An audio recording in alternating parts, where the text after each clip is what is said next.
ஆண்டவர் இன்றைக்கு நம்மளோடு கூட பேசுகிற வசனம் எசேக்கியேல் 11வது அதிகாரம் 19, 20வது வசனம்.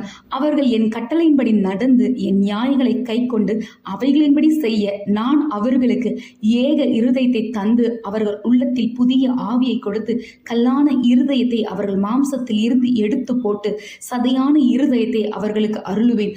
அவர்கள் என் ஜனமாய் இருப்பார்கள், நான் அவர்கள் தேவனாயிருப்பேன்.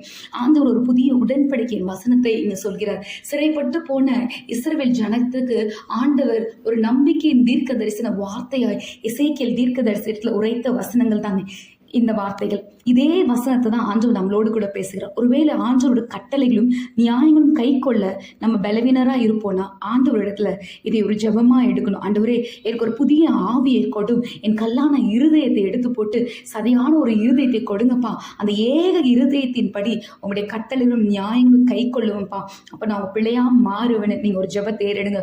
ஒருவேளை நீங்க முழுவதுமாய் ரட்சிக்கப்பட்டு ஒரு நல்ல உணர்வுள்ள இருதயத்தோடு இருப்பீங்கன்னா உங்க உறவினர் யாரெல்லாம் ரட்சிக்கப்படாமல் இருக்கிறார்களோ அவர்களுக்காக இந்த வசனத்தை அறிக்கை செய்து, ஆண்டவரே, இந்த குறிப்பிட்ட நபருக்கு ஒரு சதையான இருதயத்தை கொடுங்கப்பா, ஒரு உணர்வுள்ள இருதயத்தை கொடுங்க, நீங்க தான் தேவன், அவங்க அறிகிற இருதயத்தை கொடுத்து உங்களுடைய ஜனமாய் அவர்கள் மாறணும் அப்படின்னு அறிக்கை செய்து ஜெபிங்க. கர்த்தர் இந்த வசனத்தின்படி உங்களையும் உங்கள் குடும்பத்தையும் ஆசீர்வதிப்பார். ஆமென்.